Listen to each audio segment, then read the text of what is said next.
तो को क्या संकट है, क्या कष्ट है, क्या पीड़ा है। इसलिए कहता हूं कि आंखों से भगवान को देखा करो, रोया करो तो भगवान के लिए रोया करो। आंसुओं में बड़ी ताकत होती है। अच्छा बताओ, आंसुओं में ताकत होती है कि नहीं? बहुत शक्ति होती है आंसुओं में। पति अपनी पत्नी को देख ले रोता हुआ तो वो उसको बेचैनी हो जाती है कि क्या हो गया। वो सब कुछ पत्नी की खुशी के लिए, बाप माँ बच्चों की आंखों में आंसू देख लें, माँ बाप बच्चों को रोता हुआ देख लें, तो माँ बाप बच्चों के पीछे पड़कर बेटा क्या हुआ, तुम क्यों रो रहे हो, क्या तकलीफ है। जैसे एक पिता अपने बच्चों को रोता हुआ नहीं देख सकता, माँ अपने बच्चों को रोता हुआ नहीं देख सकती, एक अच्छा पति अपनी पत्नी को रोता हुआ नहीं देख सकता, उसी तरह भगवान अपने भक्त को कभी रोता हुआ नहीं देख सकते। लेकिन विडंबना तो ये है कि हम भगवान के लिए रोते ही नहीं, भगवान के लिए आंसू बहाते ही नहीं। बेटा नहीं है तो सब लोग रो रहे हैं, पैसा नहीं है तो सब लोग रो रहे हैं, लेकिन जिंदगी चली गई, भगवान नहीं मिले, चित्त नहीं लगा भगवान में, इसके लिए कौन रो रहा है? इसलिए भगवान के लिए समय निकाल कर कभी आंसू बहाया करो। संसार के लिए तो बहुत हम रोते ही हैं, ये नहीं मिला तो रोने लग गए, वो नहीं मिला तो रोने लग गए, लेकिन भगवान के लिए मीराबाई भगवान के लिए रोती हैं। इसलिए भगवान को कभी रो करके पुकारो, आंखों में आंसू भर करके। आप लोग भगवान को जल चढ़ाते हो ना, गंगा जल, यमुना जल, नल का जल, ये इस जल से क्या होगा? एक लोटा जल भरा शंकर जी पे चढ़ा दिया, एक लोटा जल भरा भगवान जी पे चढ़ा दिया, क्या होगा इससे? चढ़ाना ही है तो एक लोटा जल ना चढ़ाओ, एक बूंद आंसू, नेत्रों का एक बूंद जल चढ़ा दो। भगवान के मंदिर जाओ और भगवान को देखकर भगवान की याद में रो देना, हे प्रभु कब दर्शन होंगे, उनकी याद में रो पड़ना, यही जल चढ़ाना है। उनके लिए रोया कब आपने? लोटा भर पानी चढ़ाना क्या बड़ी बात है, चढ़ा ही रही है दुनिया। गोपियां कौन सा जल चढ़ाती थी बताओ? पानी भर भर के चढ़ाती थी कि नेत्रों के जल से? मीराबाई कौन सा जल चढ़ाती थी कन्हैया को? बोलो। आप लोग इतने बुद्धिमान हैं, इतने पढ़े लिखे हैं, इतनी सी बात नहीं समझ पाए।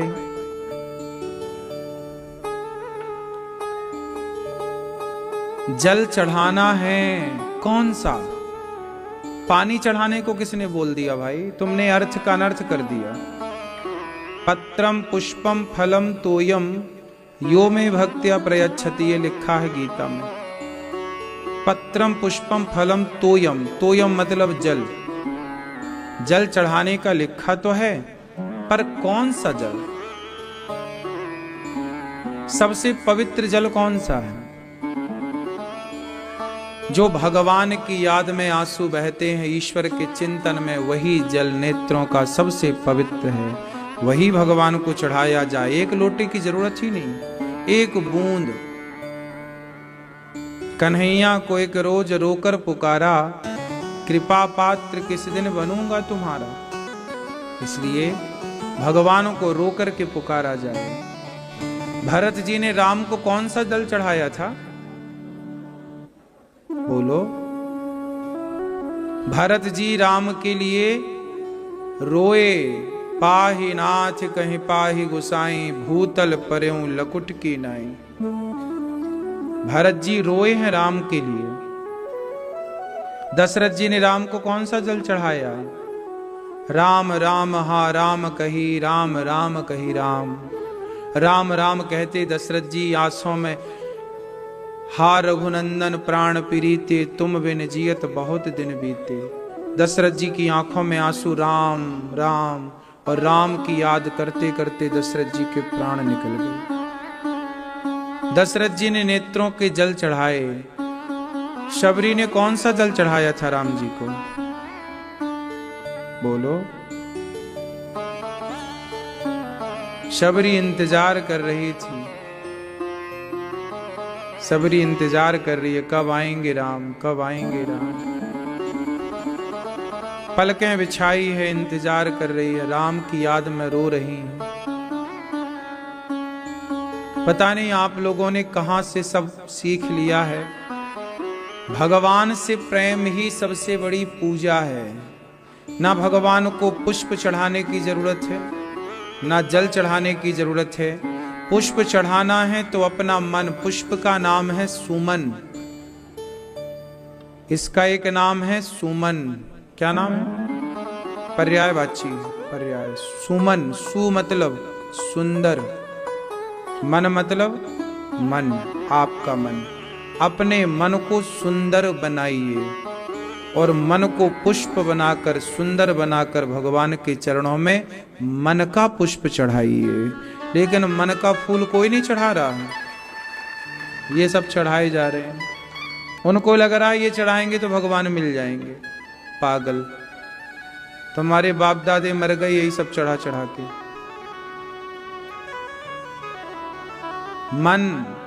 मन कहाँ चढ़ा है?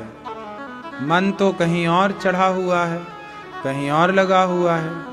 मन कहीं और है और ये फूल चढ़ाओगे तो क्या पाओगे? पागलों की तरह हरकत करते हो। क्या कहते हैं राम जी?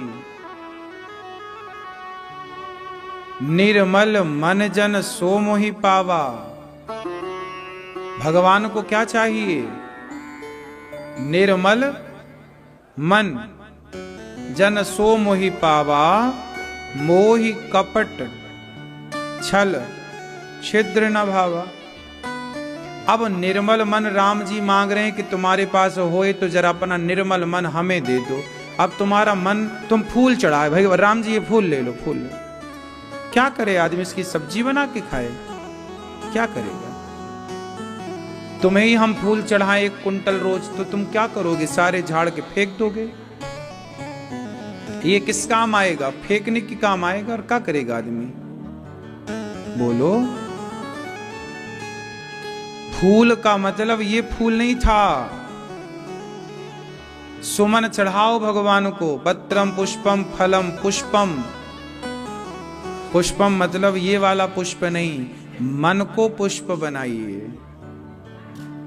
मन को बनाइए पुष्प, और मन रूपी पुष्प भगवान के चरणों में अर्पण कीजिए। निर्मल करके मन चढ़ाइए। भगवान आपसे मांग लें कि भैया जरा अपना मन दे दो, तो आप कह दो कि हमारा मन तो पत्नी में लगा है, हमारा मन तो पति में लगा है, हमारा मन तो बच्चों में लगा है, हमारा मन तो पैसे में लगा है, हमारा मन तो भोग विलास में लगा है। जब तुम्हारा मन वहां लगा है तो फिर तुम मन कैसे दोगे? फिर तो तुम एक ये उठाओगे दे दोगे। ये लो, तुम बुद्धू समझते हो क्या भगवान को?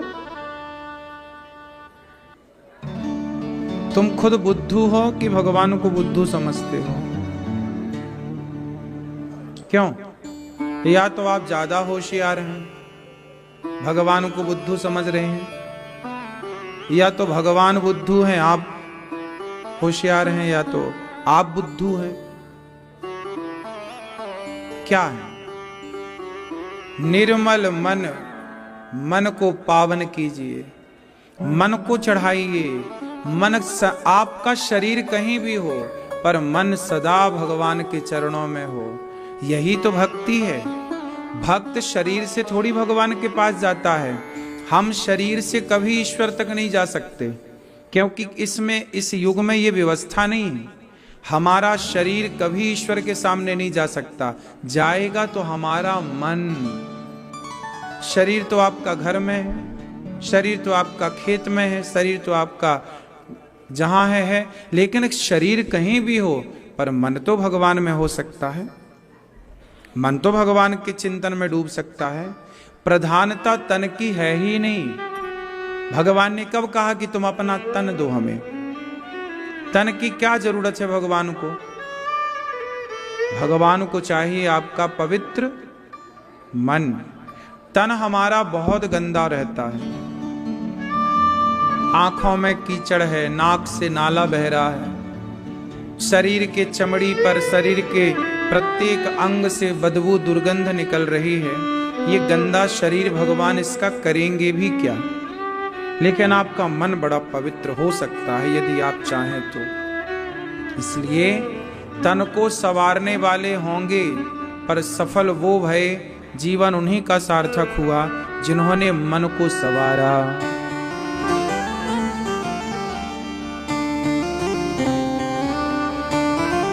गंगा में जाकर वंदे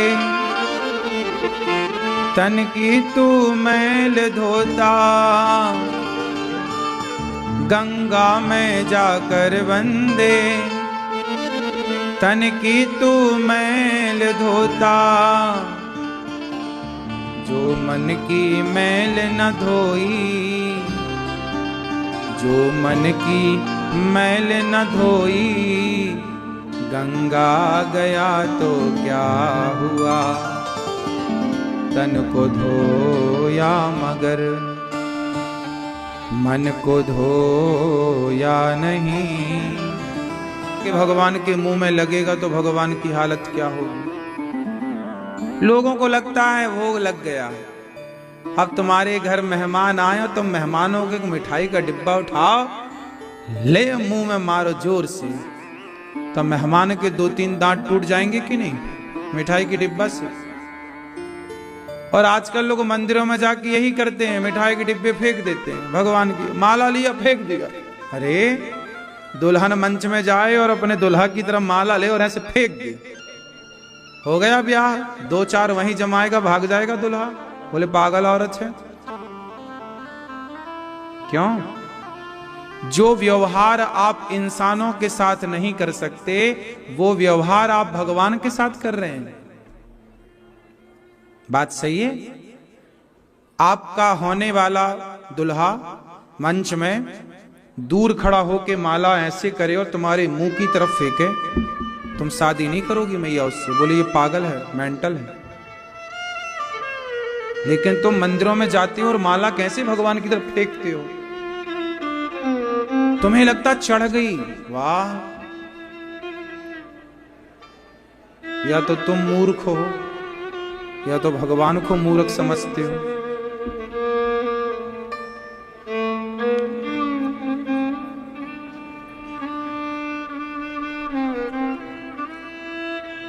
क्या सही तरीका है? सही तरीका क्या है? सुनो। जैसे आपने माला खरीदा, ये हार है, भगवान के लिए लिया। इस हार को क्या करना चाहिए कि जैसे आपने लिया, मंदिर गए, भगवान के मंदिर में आप गए, बिहारी जी के सामने गए, ये हार लिया, हाथों में हार को रखिए और हाथों में हार को रख करके, हाथों में हार को रख करके भगवान के आगे खड़े होकर ऐसा भाव बनाइए कि हे प्रभु, आपको हम ये माला पहना रहे हैं, ये हार पहना रहे हैं। ऐसा भाव बनाइए। आंखें बंद करिए और ऐसा भाव, इमेजन भाव, मन से कनेक्ट हो जाइए। ऐसा भाव बनाइए कि आप भगवान को माला पहना रहे हैं, है ना? भगवान को माला पहना रहे हैं, ऐसा भाव बनाइए। अब भाव तो आप बनाते नहीं। अब जैसे लड्डू खरीदे तो लड्डू ऐसा भाव बनाइए कि वहीं से बिहारी जी को आप पवा रहे हैं, भाव से वो ग्रहण करेंगे भगवान। अब आपने ऐसे उठाया और फेंक दिया, ये क्या मूर्खता है? भाव काम करता है, वस्तु काम नहीं करती। शबरी विदुरानी ने भाव से छिलके खवाए तो स्वीकार हो गए, और दुर्योधन ने भाव से, भाव के बिना 56 भोग परोसा तो भगवान ने स्वीकार नहीं किया। क्यों नहीं समझती इतनी इतनी सी बातें? भाव की कमी है आजकल, आदमी के अंदर है ही नहीं भाव, पैदा ही नहीं हो रहा है भाव। आजकल का आदमी, आजकल के लोग केवल औपचारिकता में उलझे, फॉर्मेलिटी। माला खरीदा, फेंक दिया, चढ़ गए भगवान को।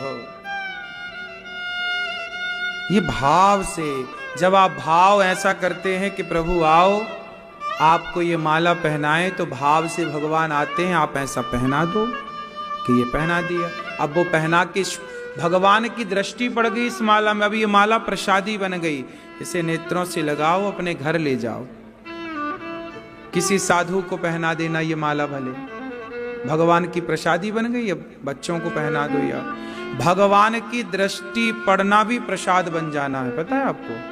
भगवान देख लें वह भी प्रसादी हो गई, भगवान स्पर्श कर लें वो भी प्रसादी बन गई। ये सब चीज भाव में है। भाव जगत में आप हो ही नहीं, आप तो एक अलग दुनिया में हो। पहले के लोग भाव में जीते थे। भगवान को पहले माताएं, पहले क्या होता था कि रोटी बनती, थाली लगती, थाली में भगवान जी का भोग लगता, तो रोटी तोड़कर, अब आप लोग भोग कैसे लगाते हो? आप थाली निकाले, दाल चावल साग सब्जी रखी, भगवान के आगे रख दिया, घंटी टन टन टन गए, हो गया।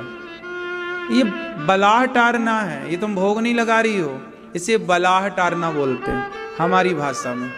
क्यों? तो फिर सही क्या है तरीका? भोग लगाने के समय तुलसी का पत्ता डालो और रोटी तोड़ो, जैसे माँ अपने बच्चे को खवाती है कि नहीं, ए बेटा आज ऐसे रोटी का एक टुकड़ा तोड़ो, साग लगाओ, दाल लगाओ, फिर भगवान जी को हे प्रभु भाव, हे नाथ स्वीकार कीजिए। ऐसा भाव बनाओ कि भगवान खा रहे हैं और आप खिला रहे हैं। ये एक। फिर दूसरा, खवाओ भाव से। अब भाव है नहीं, खवा है नहीं रहे हैं, रख के भाग गए। तुम बच्चों को ना खवाओ तो बच्चे खाते हैं क्या? बोलो। माँ बच्चे के पीछे पीछे भागती है कि नहीं खवाने? बोलो। फिर भगवान को वही भाव चाहिए जो एक माँ का बच्चे के प्रति भाव है। जो एक भाव माँ और बेटे का है, वही भक्त और भगवान का भाव होना चाहिए कि भगवान अब खाएं। खिलाने के बाद भगवान के मंदिर में एक कपड़ा होना चाहिए, खवाए हो फिर भगवान को थोड़ा सा जल पिलाओ, फिर कपड़ा से ऐसे ऐसे ऐसा भाव होना चाहिए कि आप भगवान जी का मुख साफ कर रहे हैं। ये भाव है। मंदिरों में क्या चल रहा है? भाव की पूजा चल रही है। भाव है तो सब कुछ है, नहीं है तो क्या है? फिर वो भी क्यों कर रहे हो जो कर रहे हो? बिना भाव के किया गया सब बेकार है। भावग्राही जनार्दना, भगवान क्या चाहते हैं? भाव। भाव समझते कि नहीं? नहीं समझते। कौन सा भाव समझते हैं? टमाटर क्या भाव चल रहा है, वो वाला भाव? तुम तो केवल वही भाव समझते हो। आलू टमाटर क्या भाव चल रहा है, वो वाले भाव से थोड़ा इस भाव की तरफ आओ। जब तक इस भाव में नहीं आओगे तब तक अधिकारी भी नहीं है हम लोग। अब लोग ना सवे 10 बजे नहाएंगे। अब गांव में क्या लोग क्या करते हैं? पुरुष वर्ग, स्त्रियां तो, स्त्रियों का भी अभी बताएंगे, पुरुषों का पहले बता दो। पुरुष लोग क्या करते हैं? 10 बजे तो नहाएंगे, या 9 बजे या 8 बजे, जो भी। कुछ पुरुष तो नहाते हैं लेट, नहाएंगे और केवल चड्डी पहनेंगे, है ना? और चड्डी पहन के, केवल चड्डा पहन के, और फिर 2 अगरबत्ती जलाएंगे, पूरे घर में घूमेंगे, ओम जय हनुमान जय जय। घर में बहुएं हैं, बेटियां हैं, सब तुम्हें देख रही हैं, और तुम पूरे घर में घूम घूम के अगरबत्ती घुमा रहे हो। अरे तुम लपेट तो लुटोबिल। उनको लगता हम यही पूजा करें, चड्डी पहन के पूरे में घूम रहे। 2 अगरबत्ती जलाए, जय हनुमान ज्ञान गुण जगर जगह लोगो जगर जय हनुमान ज्ञान। आरती भी कैसे करते हैं, ओम जय जगदीश हरे स्वामी जय भक्त जनों के संकट भरण में दूर करे, ओम जय जगदीश हरे। ऐसा लग रहा है जैसे ट्रेन छूटी जा रही है, काहे कर रहे हो?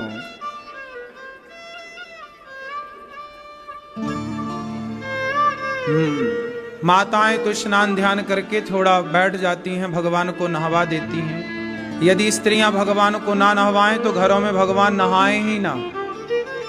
बहुत स्त्रियां नहवा देती हैं, पूजा कर देती हैं, भोग लगा देती हैं तो भगवान है, वरना पुरुषों के भरोसे तो भगवान महीनों ना नहाए।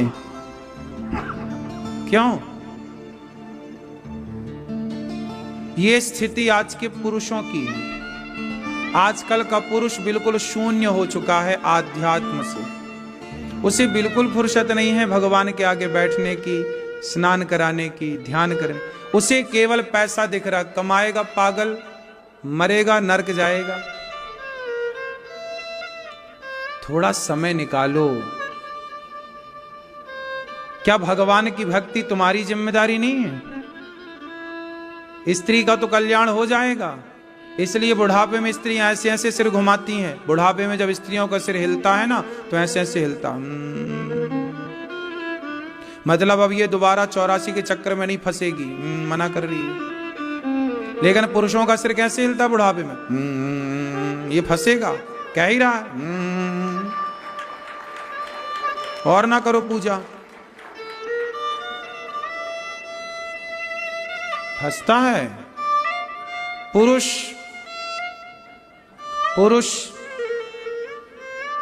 संतुष्ट नहीं होता, स्त्रियां संतुष्ट हो जाती हैं। स्त्रियां अपने, कुछ स्त्रियां, हम 2-5% स्त्रियों को छोड़ दें, 95% स्त्रियां अपने पति से, अपने पुत्र से, अपने परिवार से संतुष्ट हैं। और वो मरती हैं तो आराम से। थोड़ा स्त्रियों के अंदर ममता मोह ज्यादा होता है, बेटा बेटा पोता पोता करके मरती हैं, तो फिर इनको फिर 84 में जाना ही पड़ता है। लेकिन ये स्त्रियां जरा पोता पोता बेटा बेटा से मन हटा के यदि चित्त भगवान में लगाएं तो इनका जल्दी उद्धार हो जाता है। स्त्रियों के उद्धार होने की संभावनाएं पुरुषों की अपेक्षा ज्यादा है। लेकिन स्त्रियों में एक दोष है, स्त्रियां जरूरत से ज्यादा आसक्त रहती हैं परिवार से। पुरुष परिवार से इतना आसक्त नहीं होता, पुरुष बच्चों से इतना आसक्त नहीं होता जितना स्त्रियां आसक्त होती हैं। पुरुषों का दोष ये है कि पुरुष लोग बच्चों में तो आसक्त नहीं है, लेकिन पुरुषों के अंदर स्त्रियों की लालसा है। कुछ पुरुषों को छोड़ दीजिए, कुछ % निकाल दीजिए, तो पुरुषों में एक दोष होता है कि पुरुषों की इच्छाएं पूरी नहीं होती। स्त्रियों की इच्छाएं पूरी हो जाती हैं, लेकिन स्त्रियों का दोष यह है कि उनका बेटा बेटी पोता पोती, अब देखो ना, बूढ़ी बूढ़ी स्त्रियां बेटी के दिन भर फोन लगाती है, क्या खाया, क्या किया, क्या। उसी चक्कर में बेटी का घर भी बिगड़ जाता है। ये स्त्रियों का दोष है। स्त्रियां जरूरत से ज्यादा मोह में फंसती हैं। स्त्रियां बहुत मोह में फंसी, इसीलिए तुम दलदल में रहती हो। तुम्हारी भी गति जल्दी नहीं होगी, हो सकती है यदि इस मोह से हट जाओ। लेकिन पुरुषों की एक दूसरी बीमारी है। पुरुष की बीमारी ये है कि पुरुष बुढ़ापे में भी, शरीर जर्जर होने पर भी उसका मन भोगों की तरफ जाता है, पराई औरत की तरफ बुढ़ापे में भी मन जाता है। पुरुषों के अंदर 2 दोष हैं। पुरुष पहला भोग विलास की ओर जाता है बुढ़ापे में भी। आप ये मत सोचिएगा कि ये बूढ़ा हो गया है, नहीं, उसका शरीर बुढ़ा भया है, उसका मन अभी फिर भी जा रहा है। भले शरीर कुछ ना कर पाए, लेकिन मन बहुत चंचल है, पहला। दूसरा दोष पुरुषों का, पुरुष जैसी जैसी उम्र बढ़ती है, पुरुष धन दौलत के प्रति ज्यादा आसक्ति उसकी बढ़ती जाती है। स्त्रियों की आसक्ति बढ़ती है बेटा बेटी में, और पुरुषों की आसक्ति बढ़ती है धन में। सुनना जरा, समझना।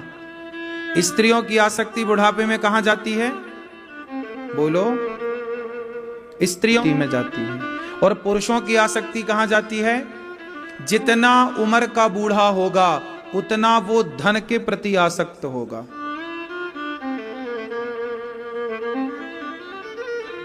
क्यों जी, आप बूढ़े लोग बैठे हैं, मैं तो आपका बच्चा हूं, बताइए सही है या गलत है? कुछ 2% पुरुषों को छोड़िए जो आध्यात्म से जुड़े हैं, जो भक्ति के पथ पर हैं, उनके लिए तो फिर स्त्री हो या पुरुष, दोनों के लिए वो ईश्वर में लग गई, आध्यात्म से जुड़ गई या जुड़ गया तो उसका तो बात ही नहीं है, कल्याण है। लेकिन जो 98% या 95% पुरुष और स्त्रियां हैं, हम उनकी बात कर रहे हैं। पुरुष तो आपने ध्यान दिया होगा, बूढ़े बूढ़े पुरुष और बूढ़ी बूढ़ी स्त्रियां, इनका ज्यादा मन कहां जाता है? पैसे की तरफ। बोलो हाँ, ये बात सही है कि गलत है? क्यों जी, आप लोग बताओ, सही है? अब आप लोगों का मन बच्चों में कम है, पोता पोती में कम है, पैसे की तरफ नजरें ज्यादा हैं। और सोचिए क्या माया है विधाता आपकी।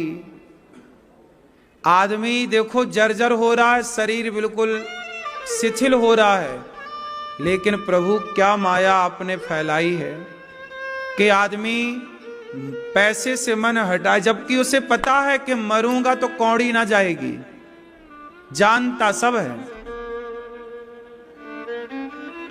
इसलिए मुर्दे के ऊपर पैसे बरसाए जाते हैं। आपके यहां मुर्दे के ऊपर पैसे बरसाने की परंपरा है?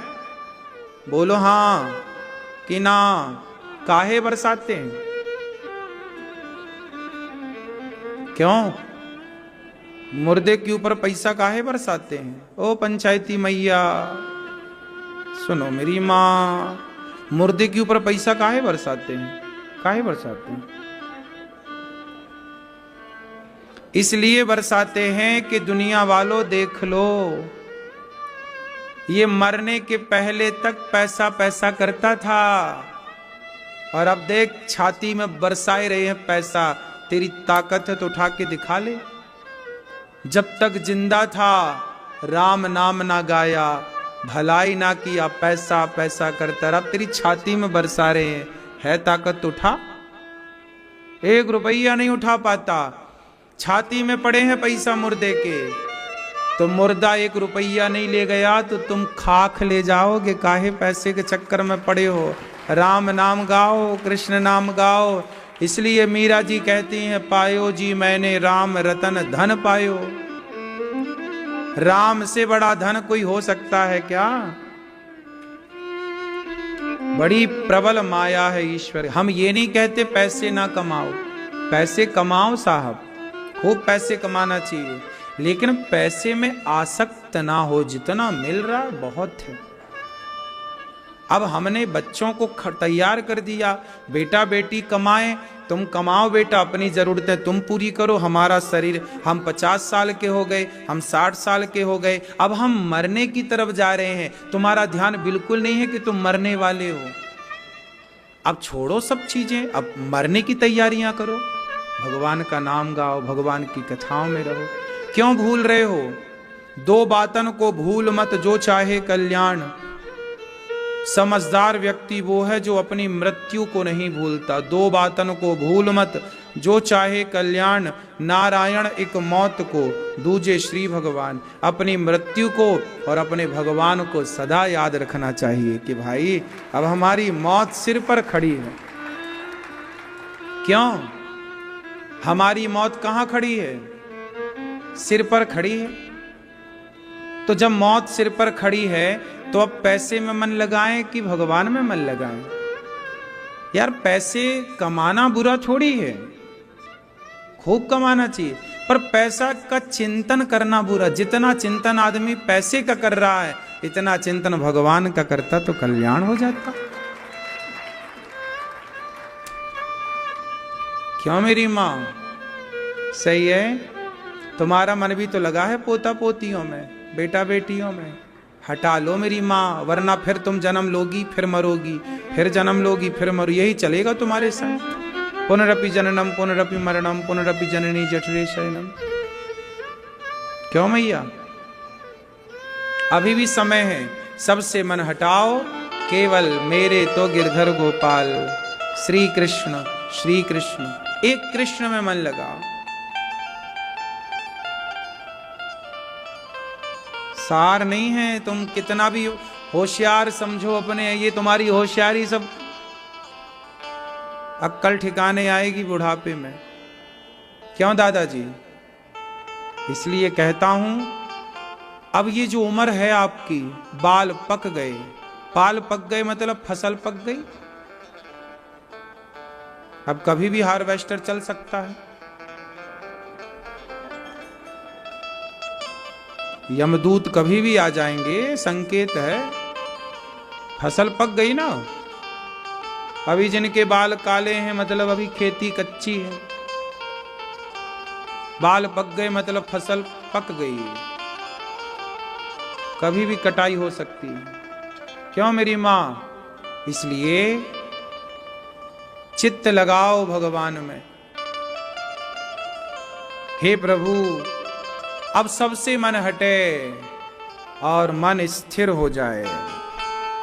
सुई यदि हिलती रही ना मेरी मां, तो धागा कभी ना जाएगा।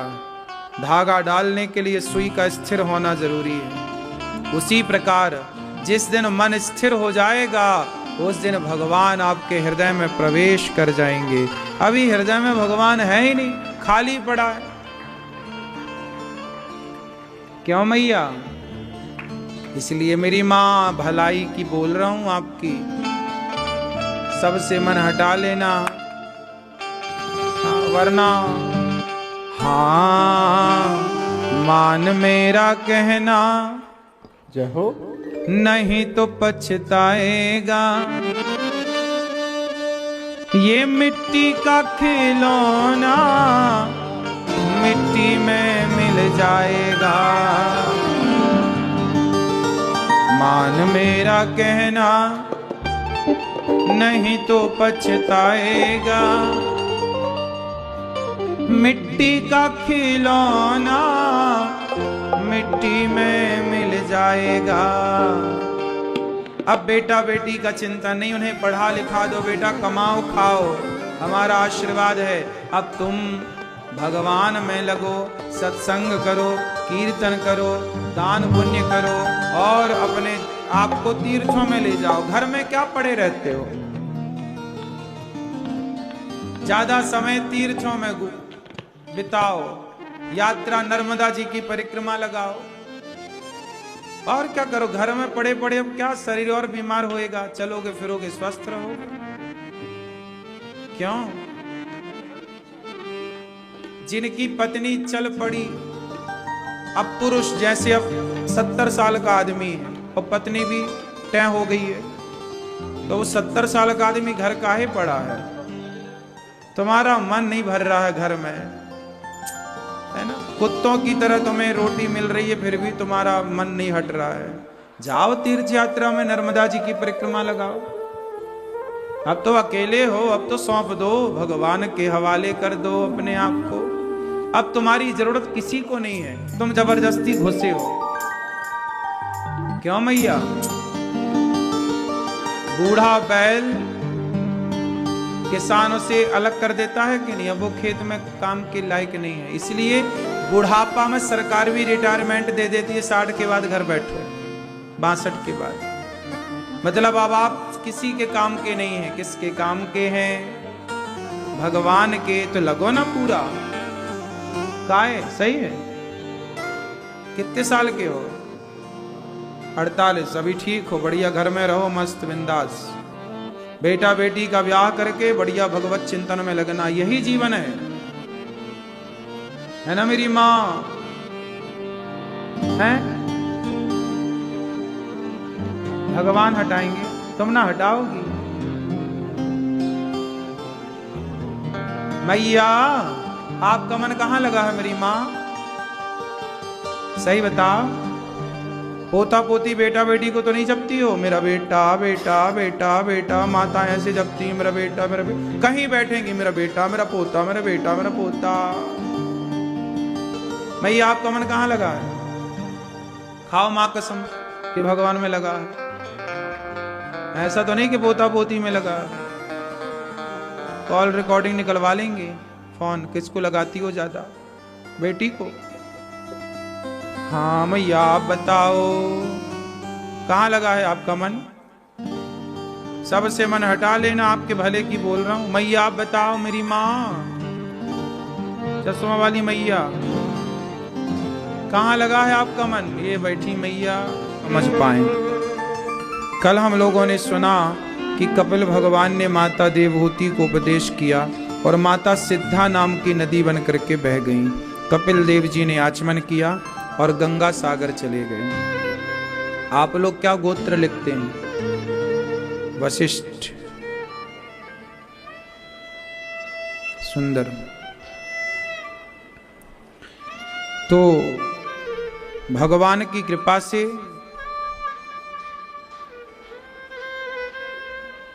मनु जी महाराज के जो बेटे हुए हैं दो, प्रियव्रत और उत्तानपाद।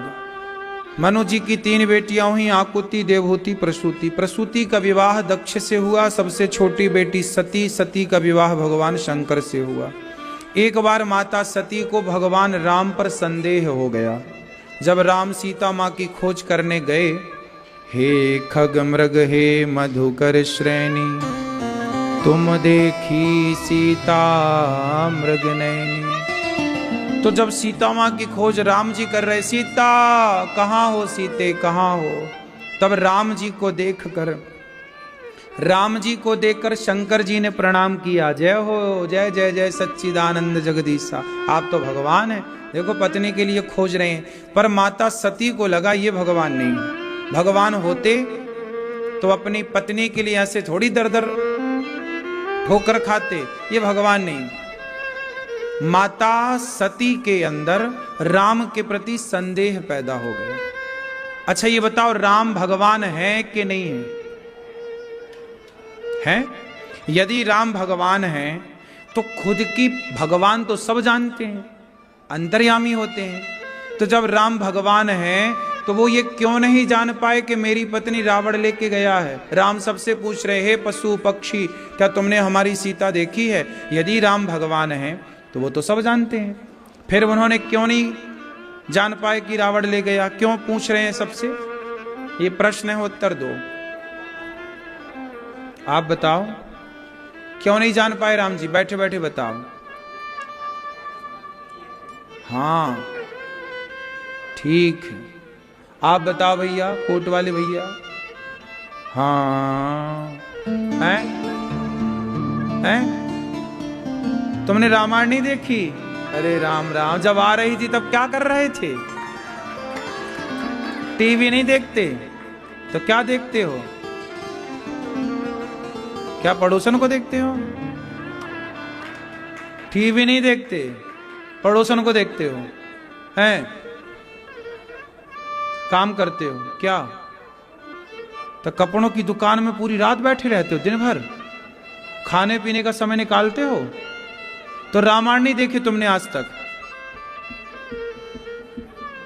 बांग्लादेश से इतनी भाग के आ गए हैं? एंटीना नहीं है? अरे एंटीना वाला जमाना कहां है तुम्हारा?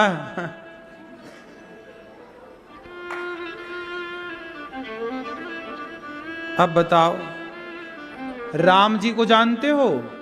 कौन है राम जी? हैं?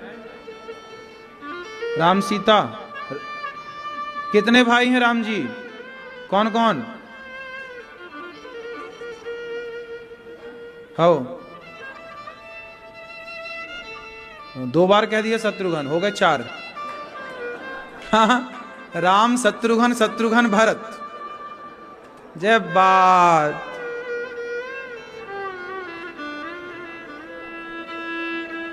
भले मिले मुर लंबक नाथ,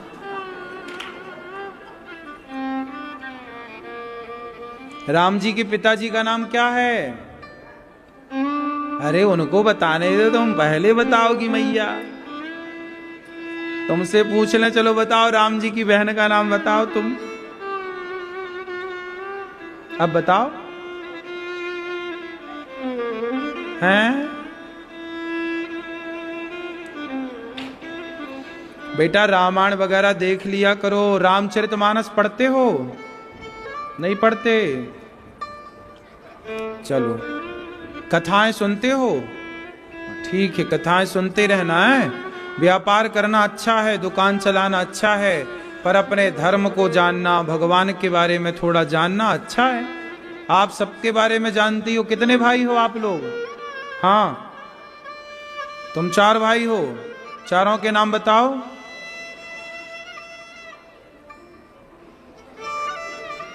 भाइयों के नाम पूरे परफेक्ट याद हैं, भगवान के नाम याद नहीं है। खुद की बहन का नाम याद है, भगवान की बहन का नाम याद नहीं है।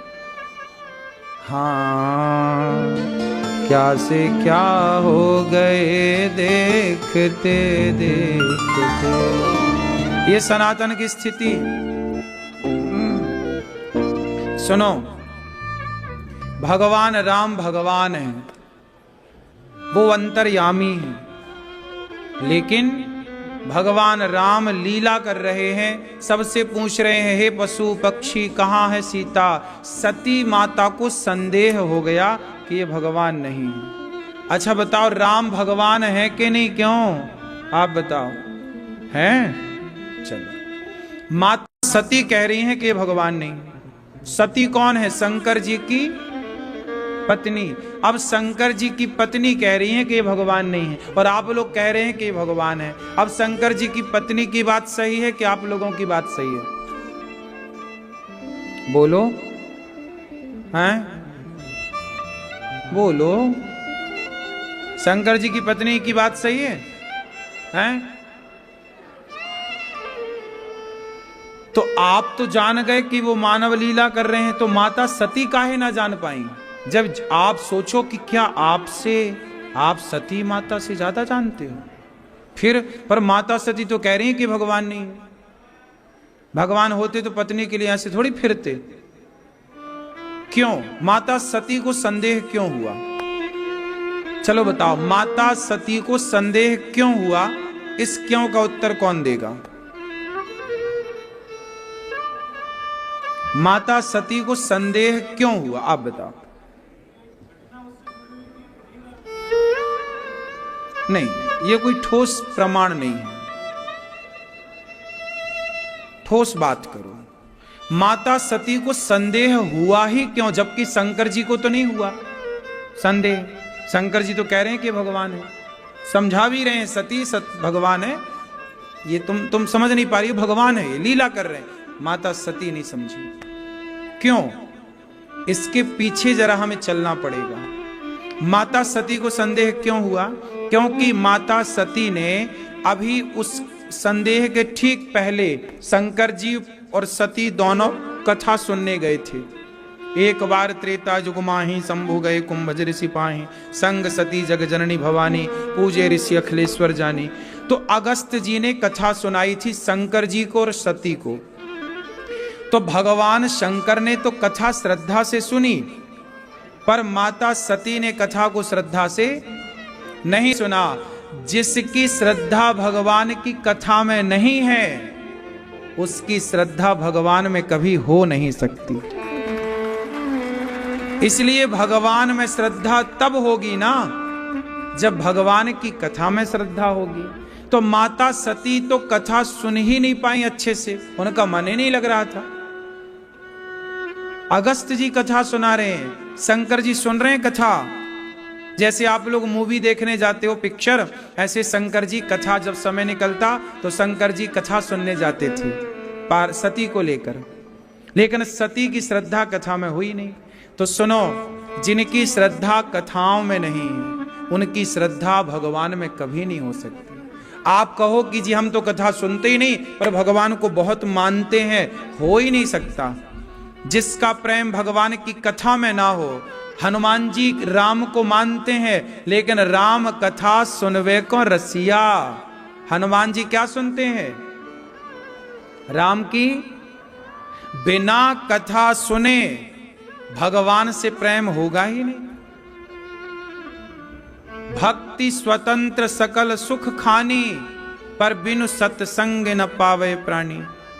कहते हैं सत्संग जरूरी है। एक घड़ी आधे की पुनियाद, तुलसी चर्चा राम की हरहि कोटि अपराध।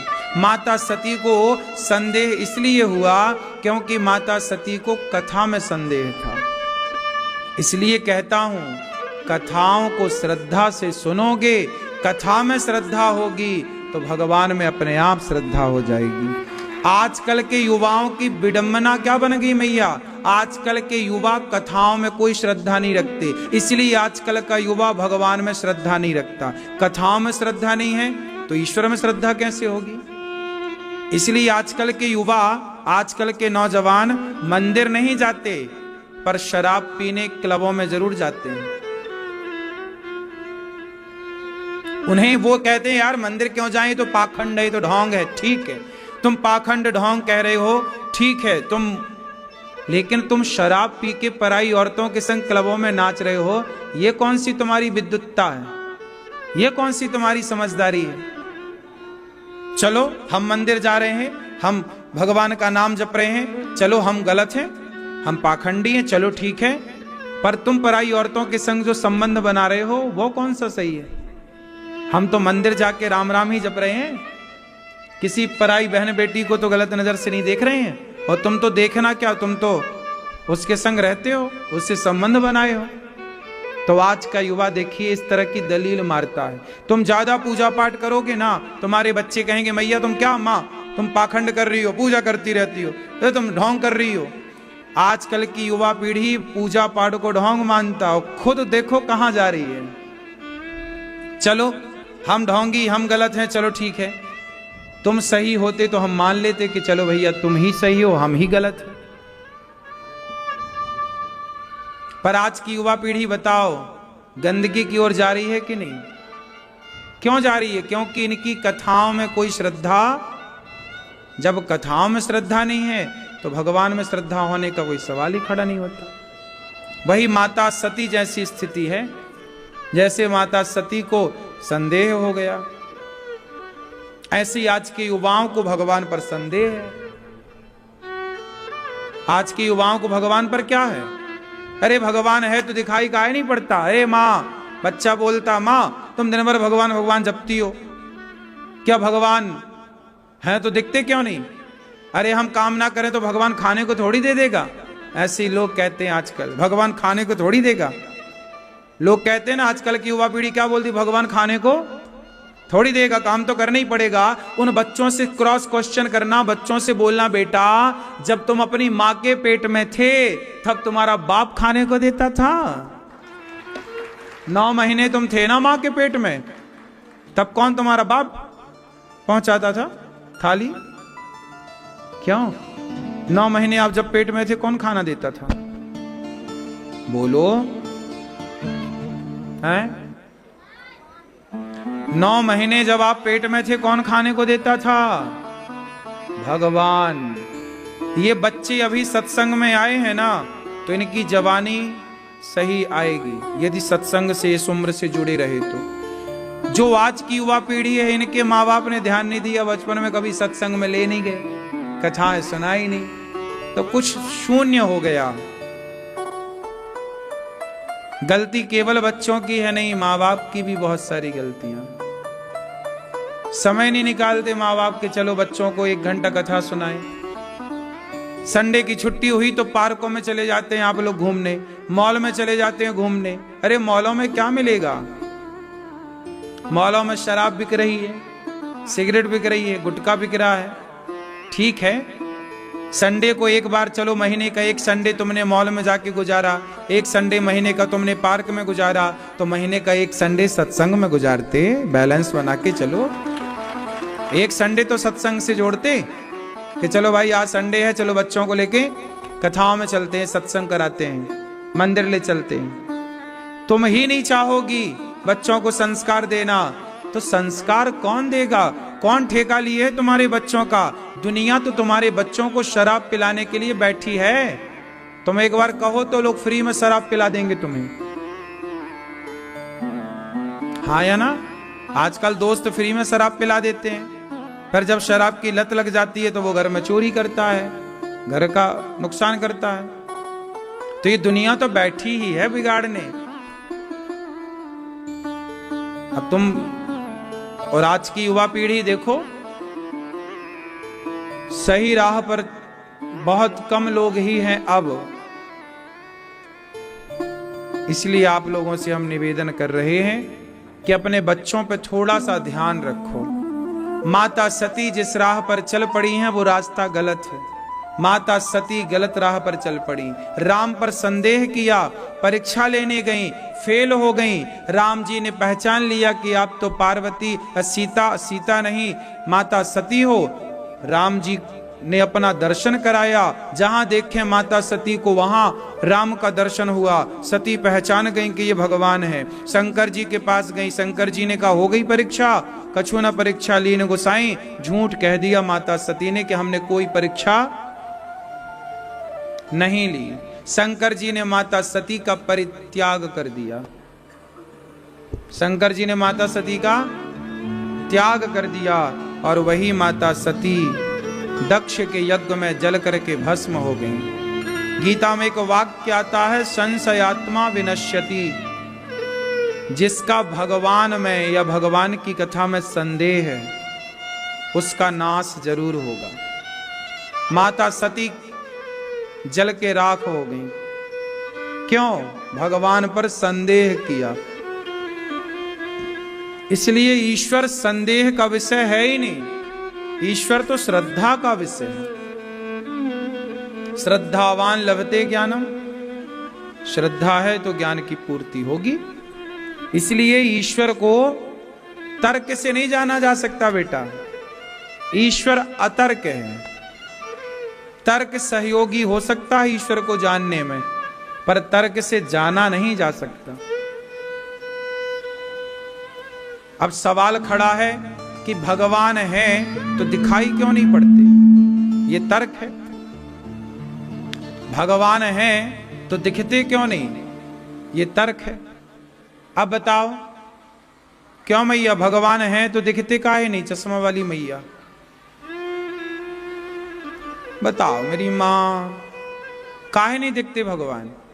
नहीं दिखते इसका मतलब नहीं है भगवान हैं, तो काहे नहीं दिखते? आप बताओ मैया, लाल मैया, भगवान दिखते काहे नहीं है? मैया आप बताओ, पीली मैया, दिखते काहे नहीं भगवान?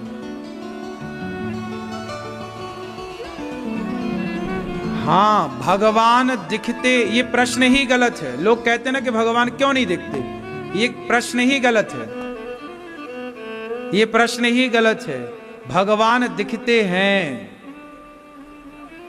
देखने की शक्ति नहीं है हमारे भीतर।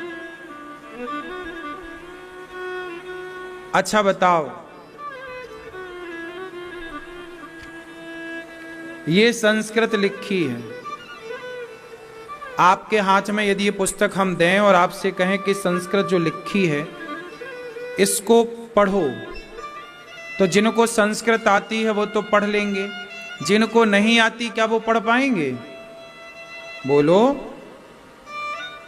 नहीं पढ़ पाए ना आप, लेकिन आपको दिख तो रहा है ना। पढ़ इसलिए नहीं पाए क्योंकि वो पढ़ना आपको आता नहीं है, वो भाषा आपको आती नहीं है, लेकिन देख तो पा रहे हो ना। उसी तरह जैसे आप देख तो पा रहे हो पर समझ नहीं पा रहे हो कि लिखा क्या है, उसी प्रकार हम भी ईश्वर को देख तो पा रहे हैं कण कण में, लेकिन समझ नहीं पा रहे हैं कि भगवान है कहां भाई।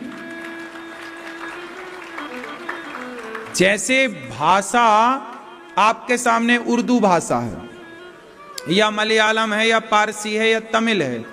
अब तमिल का अखबार आपको दिया जाए तो क्या आप लोग तमिल का अखबार पढ़ लोगे?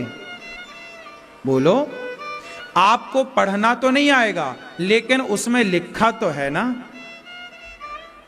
आप इनकार नहीं कर सकते, लिखा तो है।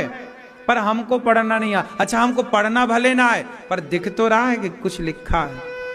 क्या लिखा है ये नहीं समझ में आ रहा, लेकिन लिखा है। उसी तरह तमिल के अखबार को पढ़ने के लिए तमिल की भाषा सीखनी पड़ेगी, तो आप समझ पाएंगे क्या लिखा है।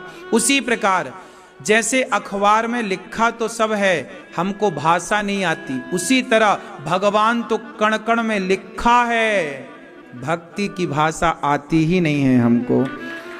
तमिल की भाषा आए तो तमिल का अखबार पढ़ें, इंग्लिश की भाषा आए तो इंग्लिश का अखबार पढ़ें, संस्कृत की भाषा आए तो संस्कृत का अखबार पढ़ें। उसी तरह भक्ति की भाषा आए तो भगवान को पढ़ा जा सकता है। भगवान को वही तो पढ़ सकता है जो भक्ति की भाषा जानता है। जो भक्ति की भाषा जानते ही नहीं है बेटा, वो भगवान को कैसे पढ़ेगा। भगवान तो लिखा है, ये संसार एक अखबार है और इस अखबार में ईश्वर लिखा है। कण कण में व्यापकता है, हरि व्यापक सर्वत्र समाना, लेकिन देख नहीं पाए। क्यों नहीं देख पाए? हमको आता नहीं है देखना। तो भगवान नहीं दिखते, ये सवाल गलत है। इसका सवाल यदि सही भी माने तो उदाहरण दूसरा सुनो। भगवान क्यों नहीं दिखते? अच्छा बताओ, क्या समुद्र में नमक दिखता है? क्या नहीं होता? समुद्र की प्रत्येक बूंद में नमक की व्यापकता है, नमक समाया है। क्या दिखाई पड़ रहा है? नहीं। जैसे समुद्र की बूंद में नमक तो है, दिखता नहीं है, उसी प्रकार कण कण में भगवान तो हैं पर दिखते नहीं हैं। अच्छा, समुद्र में नमक है, कब पता लगता है? बोलो। हाँ, समुद्र में नमक है, कब पता लगा? क्यों? समुद्र का पानी खारा है, ये आपको कब पता लगा? बताओ। हैं? जब कोई समुद्र के पानी को अपनी जिह्वा पर लगाएगा, कहां लगाएगा? जैसे ही अपने मुंह पे रखेगा उसे पता लग जाएगा कि खारा है। अच्छा, मुंह पे रखे बिना क्या पता लग रहा है देखने से? क्या देखने से दिख रहा है? देखने से तो समुद्र का पानी बड़ा शुद्ध दिखता है, बड़ा कंचन पवित्र। बोलो हाँ। लेकिन जैसे ही जिह्वा पर रखा तो क्या पता लगा कि इसमें क्या है? नमक है। जैसे समुद्र के पानी को जिह्वा पर लगाने से पता लगा कि नमक है, उसी तरह जब भगवान का नाम जिह्वा पर आएगा और श्रद्धा से नाम जप होगा तो पता लगेगा कि कण कण में भगवान है। जैसे समुद्र की बूंद में नमक है, कब पता लगा? जब चखा। ऐसे ही जब भक्ति करोगे तो पता लगेगा कि ईश्वर कहां है। जो नहीं दिखता, जरूरी नहीं है कि ना दिखने वाली चीज ना हो। नमक नहीं दिखता समुद्र की बूंद में, पर है। खुशबू नजर नहीं आती गुलाब में, पर है। बहुत सारी चीजें ऐसी हैं जो दिखाई तो नहीं पड़ती पर हैं। तो ये थोड़ी मान लिया जाए कि नहीं दिख रहा है तो नहीं है, वाह है। माता सती पार्वती बनकर आई और शिव पार्वती का फिर विवाह हुआ। माता सती राम की परीक्षा लेने गई, फेल हो गई। इस पूरी कथा से ये समझ आया कि भगवान पर श्रद्धा हो तो जाना जाए, संदेह होए तो माता सती ना जान पाई संदेह से। शंकर जी को कहना पड़ा कि हुई है सोई जो राम रचि राखा, को करी तर्क बढ़ा वहीं शाखा। अच्छा, एक बात बताओ, महामृत्युंजय जप करने से मृत्यु टल जाती है कि नहीं? बोलो। यदि महामृत्युंजय का जाप करने से मृत्यु टलती है तो भगवान शंकर खुद अपनी पत्नी सती की मृत्यु क्यों ना टाल पाए? क्यों ना टाल पाए? माता सती दक्ष के यज्ञ में जल करके भस्म हो गई, क्यों नहीं टाल पाए? उत्तर दो। इसलिए नहीं टाल पाए कि शंकर जी उस मृत्यु को टालते हैं जो प्रारब्ध जन्य भावी है, जो आपके भाग्य में मृत्यु है कि नहीं जी अब आपको मरना है, तो शंकर जी आपके भाग्य को बदल देते हैं। शंकर जी क्या बदलते हैं?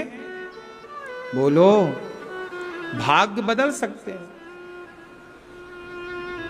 प्रारब्ध जन्य भावी है, होनी, शंकर जी उसे बदल सकते हैं। लेकिन एक हरि इच्छा भावी बलवाना, जहां प्रभु की इच्छा हो वहां पर शंकर जी भी नहीं बदल सकते। तो माता सती का संदेह करना, जलना और पार्वती बनना, ये हरि की इच्छा थी। मतलब ये प्रभु की इच्छा थी। माता सती संदेह करती हैं तो समाज का संदेह मिटता है। माता सती संदेह ना करती तो राम पर समाज का संदेह बना रहता। तो राम पर समाज का संदेह ना हो, इसलिए पूरी ये लीला करनी पड़ी। तो ये हरि इच्छा भावी बलवाना है, ये प्रभु की इच्छा से हुआ, इसलिए उसे शंकर जी भी मैट ना पाए। ठीक है। तो मनु जी की 3 बेटियों की चर्चा हुई। मनु जी के 2 बेटे, आकुति, देवहूति, प्रसूति के बाद प्रियव्रत। उत्तानपाद के 2 पत्नियां हुई, सुनीति और सुरुचि। सुनीति के पुत्र हुए हैं ध्रुव। ध्रुव बहुत छोटे से हैं। एक दिन पिता की गोद में बैठने गए तो अरे भाई, पिता की गोद में बैठने का है, इसको परेशान कर रहे हो, रख ले समेट के। एक दिन पिता की गोद में बैठने ध्रुव जी गए तो पिता की गोद में ध्रुव जी बैठने चले तो उनकी सौतेली माँ ने हाथ पकड़कर नीचे गिरा दिया। ध्रुव जी की कितनी माँ हैं? एक सुनीति और एक सुरुचि। सुरुचि सौतेली माँ है। हाथ पकड़ के ध्रुव जी को नीचे, चल, तो इस गोद में बैठने का अधिकारी नहीं है। अब ध्रुव जी नीचे गिर गए। लंबी लंबी गहरी गहरी सांस लेते हुए ध्रुव जी अपने मां के पास पहुंचे। मां, मां, क्या हुआ बेटा?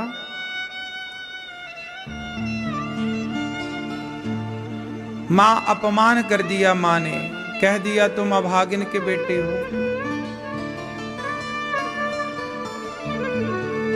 कह दिया अभागिन के बेटे हो। ध्रुव जी से मां ने कहा, बेटा तेरी मां ने अपमान किया पर तू अपमान की भावना ना रख। तू पिता की गोद में बैठना चाहता था ना, तू जा बेटा तप कर और उस गोद में बैठ के दिखा जिस गोद में तेरे पिता ना बैठ पाए। कहने का तात्पर्य यह हुआ कि देखो मां सुनीति कितनी अच्छी मां है। मां क्या कहती है कि तुझे पिता की गोद में बैठना था ना, जा परम पिता की गोद में बैठ। बच्चों को ऐसा मोटिवेट करना चाहिए, ऐसे समझाना चाहिए कि बच्चे बचपन से ही कुछ बड़ा लक्ष्य लेकर के चलें। आप लोग बचपन से बच्चों को अपाहिज बना देते हैं। आजकल बच्चे क्या गाना गाते हैं? हमें नौकरी चाहिए, हमें नौकरी चाहिए। क्यों गाना गा रहे? क्योंकि तुमने बच्चों को यही पढ़ाया, बेटा नौकरी करना है, अच्छे नंबर लाओ, नौकरी करना है, अच्छे नंबर लाओ, नौकरी करना। तुमने बच्चों को अपाहिज कर दिया है, यहां खोपड़ी से, मस्तिष्क से।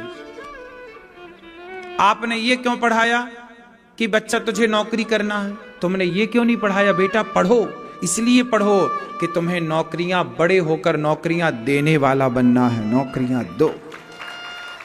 नौकरियां लेने वाला बड़ा कि नौकरियां देने वाला बड़ा? बोलो। लेकिन आज माँ बाप क्या पढ़ा रहे हैं बच्चों को? बेटा नौकरी करना है ना। तुम्हें लग नहीं रहा? तुमने अपने, आज जितने बच्चों को नौकरी नहीं मिल रही है ना, कुछ बच्चे उनमें से आत्महत्या कर लेते हैं। नंबर कम आए, नौकरी नहीं मिली, मर गए। उनकी मृत्यु का जिम्मेदार कौन है? उनके माता पिता जिम्मेदार हैं, उनके माँ बाप जिम्मेदार हैं कि तुमने बच्चों को क्यों नौकरी के आश्रित रखा? क्यों नहीं उनकी बुद्धि को विकसित किया कि बेटा एक द्वार बंद है तो कोई बात नहीं, 4 दरवाजे खुले हैं तेरे लिए, जा बिजनेस करना, व्यापार करना, तू तो बुद्धिमान है, क्या जरूरत है नौकरी करने की? टाटा, बिड़ला, अडानी, अंबानी ने भी नौकरी की होती तो तुम्हारी तरह आज 50,000 रुपया की नौकरी कर रहे होते वो। थोड़ा सोच बड़ी रखो, संकीर्ण विचारधारा में कब तक जियोगे? मर गए कितने बच्चे बेचारे नौकरी ना मिलने के कारण आत्महत्या कर लिए, नंबर नहीं आते। कुछ बच्चे 10वीं क्लास में फेल हो गए, नंबर कम आए, मर गए। अरे भाई, फेल होने वाले बच्चे भी इतिहास रच जाते हैं।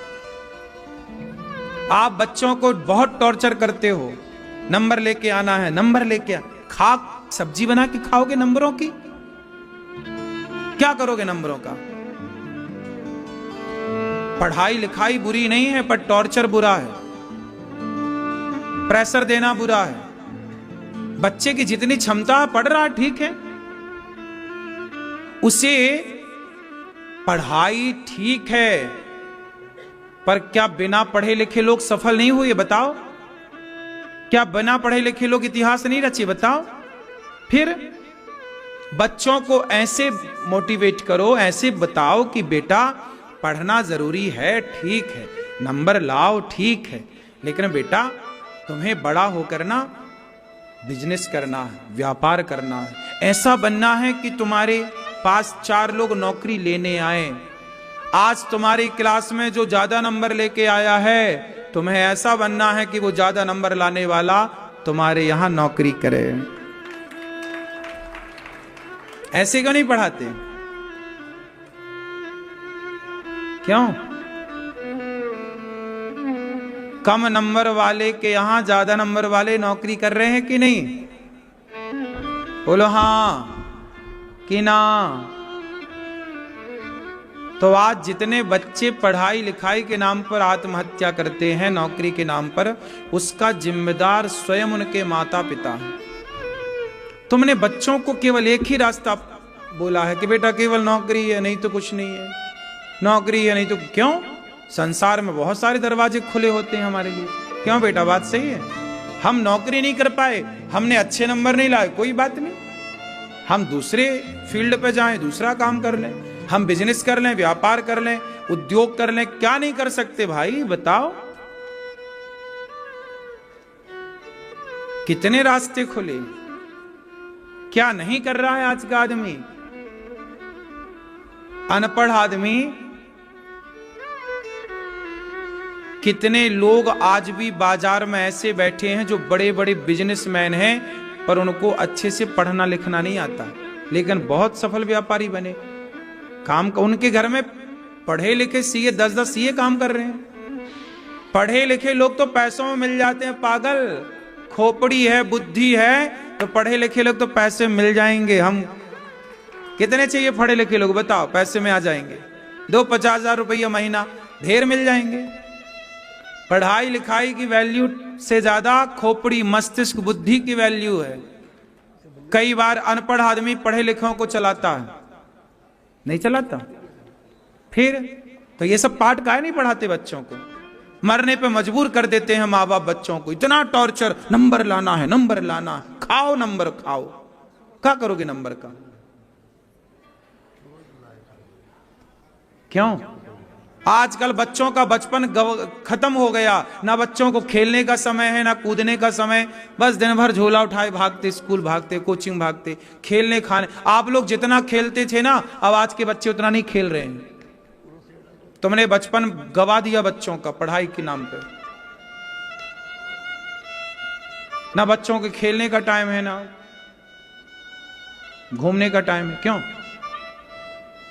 पढ़ाई बुराई नहीं है, पढ़ना चाहिए, खूब पढ़ना चाहिए, लेकिन पढ़ाई कर चाहिए नहीं कि सिर्फ पढ़ाई हम करेंगे तो ही हम सफल होंगे, हमारे नंबर ज्यादा आएंगे तो ही हम सफल होंगे। हमारे नंबर कम आए कोई बात नहीं, फेल हो गए हम कक्षा में तो भी कोई बात नहीं, फेल होने वाले के घर में भी पास होने वाले काम कर रहे हैं। बात सही है।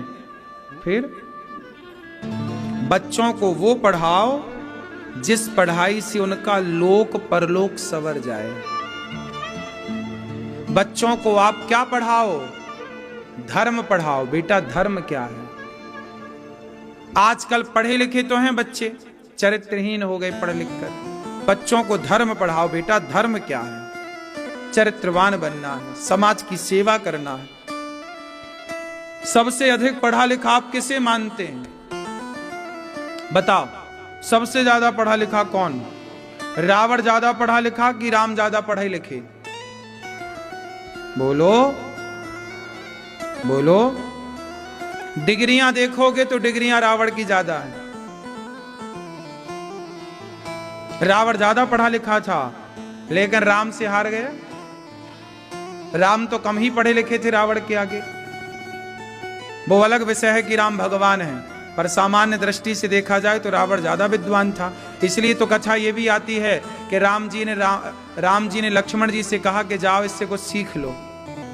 आखिरी समय जब उसे बाण लगा तो राम जी ने खुद कहा लक्ष्मण जी से, जाओ लक्ष्मण, अब ऐसा विद्वान इस धरती पे ना पैदा होगा, जाओ कुछ उपदेश ले लो। तो रावण विद्वान तो था ही, इसमें कोई आश्चर्य नहीं है, कोई किंतु और परंतु नहीं है। लेकिन वो विद्वान होने के बाद भी आचरण कैसा था उसका? मायने ये नहीं रखता कि आप पढ़े लिखे कितने हैं, मायने रखता है कि आपका आचरण कैसा है, व्यवहार कैसा है। राम कम पढ़े लिखे थे पर आचरण व्यवहार अच्छा है, पूजा होती है। रावण ज्यादा पढ़ा लिखा था पर भी पुतले जलाए जाते हैं। तो हम बहुत पढ़े लिखे हैं पर हमारा आचरण व्यवहार गलत है, तो क्या करेगी पढ़ाई? आप बहुत पढ़े लिखे हैं लेकिन अपने बाप का सम्मान नहीं करते।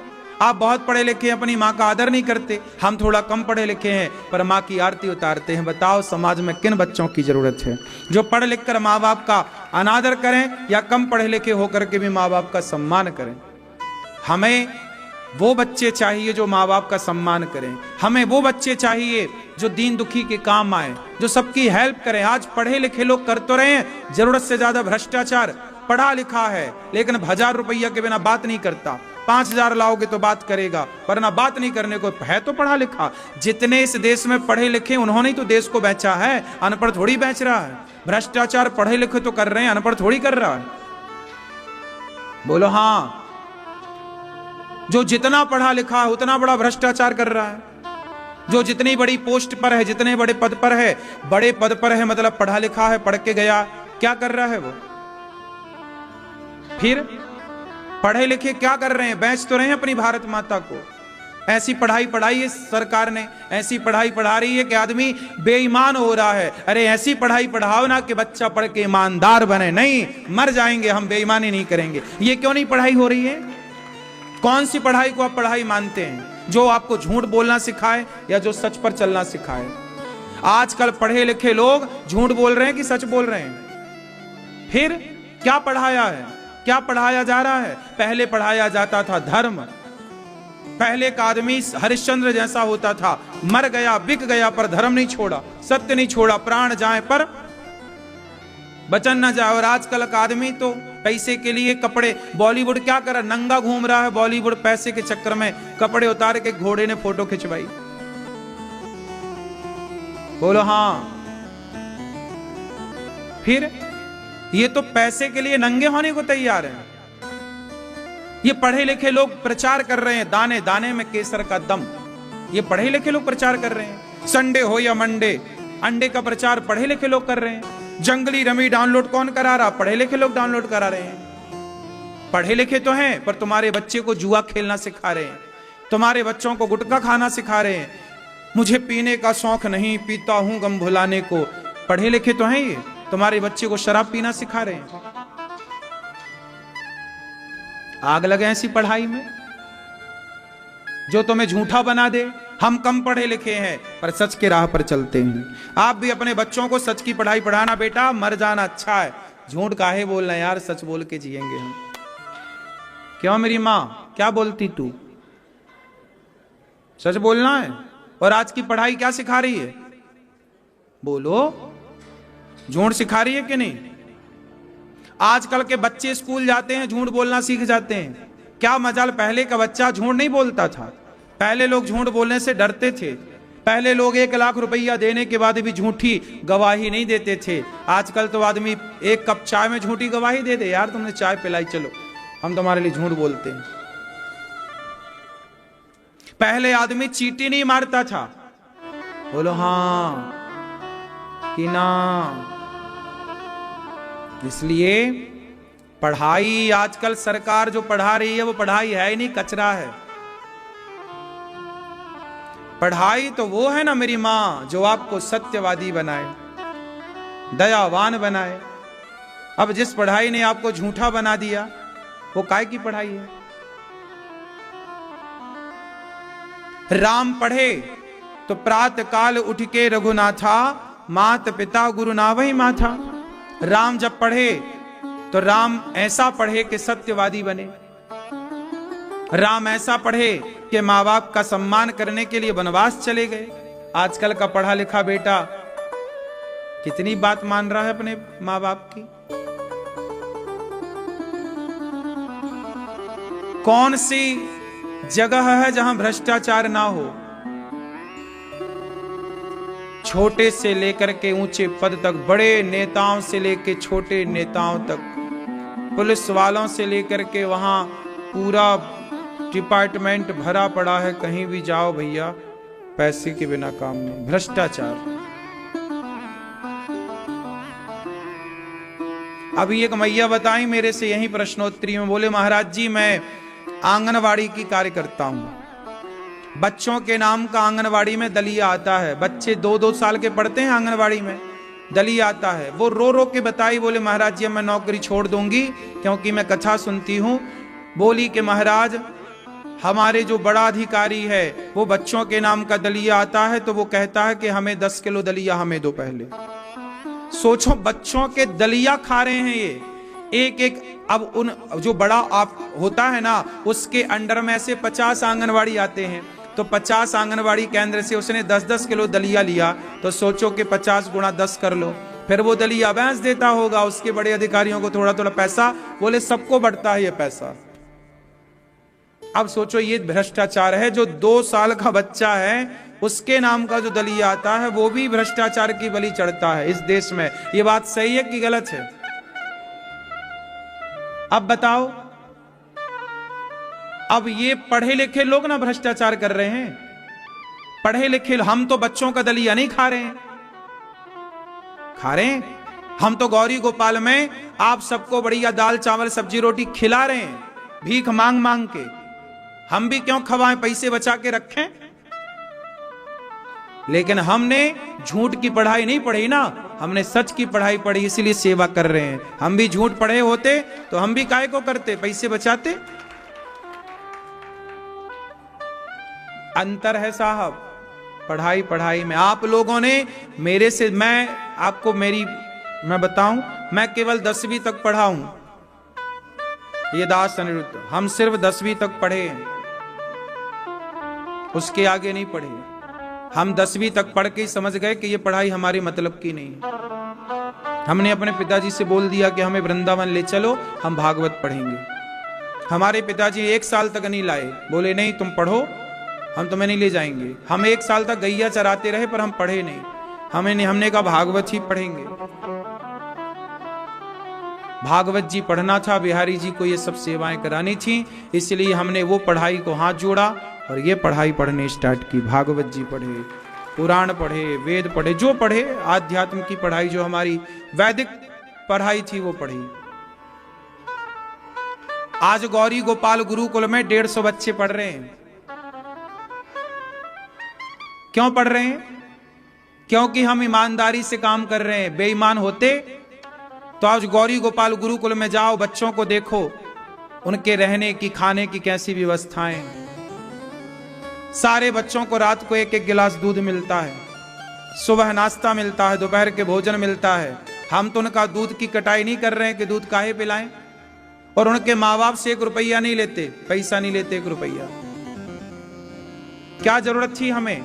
अब 150 बच्चों को, ये बच्चों को कल हम ले गए थे सब भक्तों को दर्शन कराने गुरुकुल का, कि चलो दर्शन करो। तो आप भी गौरी गोपाल गुरुकुल का दर्शन करिएगा।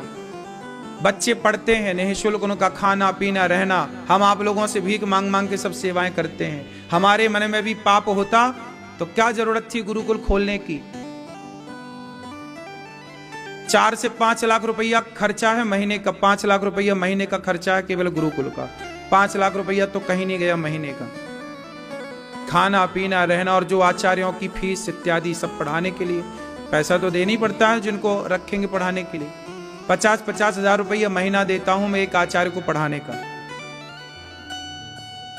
पूरे भारत में कहीं पे भी सरकार पहले वर्ष में 50,000 रुपए किसी शिक्षक की तनख्वाह नहीं देती, लेकिन गौरी गोपाल गुरुकुल में पहले वर्ष से ही हम 50,000, क्योंकि उच्च कोटि के शिक्षक लाए हैं, अच्छी क्वालिटी के हैं, पढ़ाएंगे तो उसका बच्चों को परिणाम मिलेगा।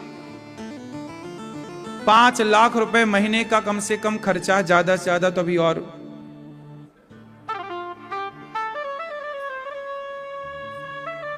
अब 150 बच्चों को आप हिसाब लगा लेना घर में बैठ के, एक गिलास दूध का, रोटी का, भोजन का, वहां उनकी रहने की, खाने पीने की सबकी व्यवस्थाएं, पैसे तो लगती हैं काम में, लेकिन ये सारा काम हो रहा है यहां पर। क्यों? क्योंकि हमारे भीतर बेईमानी होती तो हम क्यों करते। हम भी 2-4 बच्चे ही रखते कि देखो जी 2-4 बच्चे पढ़ रहे हैं, नहीं, पूरा प्रॉपर बच्चों की सब व्यवस्थाएं, एक गुरुकुल जैसा गुरुकुल है। ये सब ईमानदारी से होता है मेरी माँ। अब आप गौरी गोपाल रसोई में जाके भोजन चेक करना, आप सबने प्रसादी पाई होगी। जो आप चावल खाते हो ना गौरी गोपाल रसोई का, वो चावल कौन सा मिलता आपको? आप में से कितने लोगों ने प्रसादी पाई गौरी गोपाल जी की रसोई में? चावल पाए कि नहीं? कौन सा चावल था वो? अब बताइए। बासमती चावल आप लोग अपने घर पे नहीं खाते, और जाके चेक कर लेना वो बासमती चावल है। हमारे देश में सबसे बढ़िया चावल बासमती ही बोला जाता है। 85 से लेके 90-95 रुपए किलो का चावल है। क्यों? 40 रुपया किलो का चावल भी तो आता है बाजार में, हम वो क्यों नहीं खिलाते आपको? 90 रुपया और 80-85 रुपया का किलो का चावल क्यों खिलाते हैं? इसलिए कि आप हमारे अतिथि हैं, और अतिथि भगवान होता है, और भगवान के लिए सबसे अच्छी चीजें होनी चाहिए।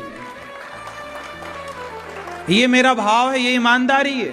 बेईमान होता तो मैं 40 रुपये किलो का चावल खवाता, पेट तो उससे भी भर जाता आपका। और आप थोड़ी कहते कि आपने ये चावल क्यों खवाया, और सबको फ्री में मिल रहा है। दाल जाके देखना, गाढ़ी दाल, सब्जी, जो व्यवस्थाएं हैं, फिर इससे ये पता लगता है ये ईमानदारी है। सरकार बेईमान होती है, इसलिए वो बच्चों का दलिया भी चुरा लेती है। बोलो हाँ। सरकार को पता है कि भ्रष्टाचार हो रहा है, पर चुप बैठी है धृतराष्ट्र की तरह। सरकार को क्या नहीं पता? सब पता है कि बेईमानी चल रही इस देश में, जबरदस्त भ्रष्टाचार चल रहा है, लेकिन कहां मुंह खुल रहा किसी का? हाँ या ना? आदमी को मौका मिल रहा है तो सब खाए जा रहा है। सब जब सोचिए आंगनवाड़ी का बच्चों का दलिया भ्रष्टाचार की बलि चढ़ रहा है, वहां जो दवाइयां आती हैं उसमें भ्रष्टाचार हो रहा है। सोचिए ये कौन लोग हैं? इसलिए आपसे कहता हूं बच्चों की ईमानदार बनाना, बेईमान ना बनाना। ये धरती ईमानदारों के बल पर टिकी है, बेईमानों के बल पर तो कब की रसातल में चली जाती। क्यों मेरी मां?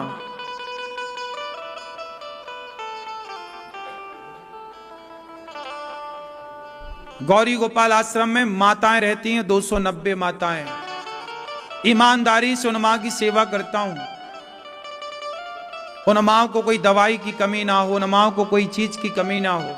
ईमानदारी है। सरकारी वृद्धाश्रमों को जाके देख लेना, सरकारी व्यवस्थाओं को जाके देख लेना। मैंने आपको बताया था ना कि सरकार की ओर से यहां पर एक अन्य क्षेत्र खोला गया वृंदावन में। 1 महीना ना चला पाई सरकार।